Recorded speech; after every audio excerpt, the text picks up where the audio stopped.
Le premier combat, grand combat des féministes, écrivez-vous, concerne l'accès à l'éducation et au droit de vote pour les femmes. D'une certaine manière, la partie est gagnée. Si on regarde en termes de taux de scolarisation, si on regarde malgré tout dans l'emploi, en politique, et pourtant quand on creuse, un tout petit peu, quand on gratte la surface, on se rend compte que ça résiste sur tous les domaines. Oui, il n'y a pas besoin de gratter très profond d'ailleurs pour voir que les inégalités sont encore là, que certaines d'entre elles sont très tenaces.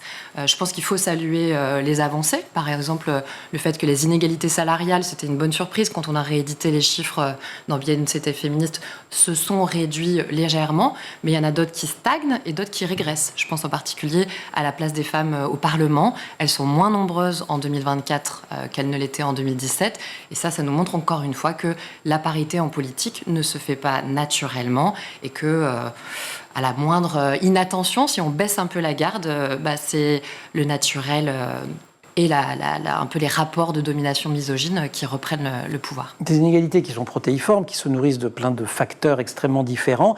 On est sur School TV, je vous pose forcément la question de l'école. Et alors, par exemple, aussi des programmes, parce qu'on parle beaucoup des inégalités femmes-hommes en termes d'accès à des emplois bien rémunérés. Je le dis comme ça, parce qu'en matière d'études, et ça depuis belle lurette, les filles réussissent mieux que les garçons. Pour autant, elles ne font pas les mêmes études supérieures et elles n'ont pas accès aux mêmes emplois. Mais par exemple, dans les programmes, alors nous, on a eu l'impression que ça progressait plutôt pas mal quand même aujourd'hui, et qu'on commençait à faire une toute petite place aux grandes femmes de l'histoire, aux grandes femmes de la littérature. Mais ça, c'est un enjeu essentiel.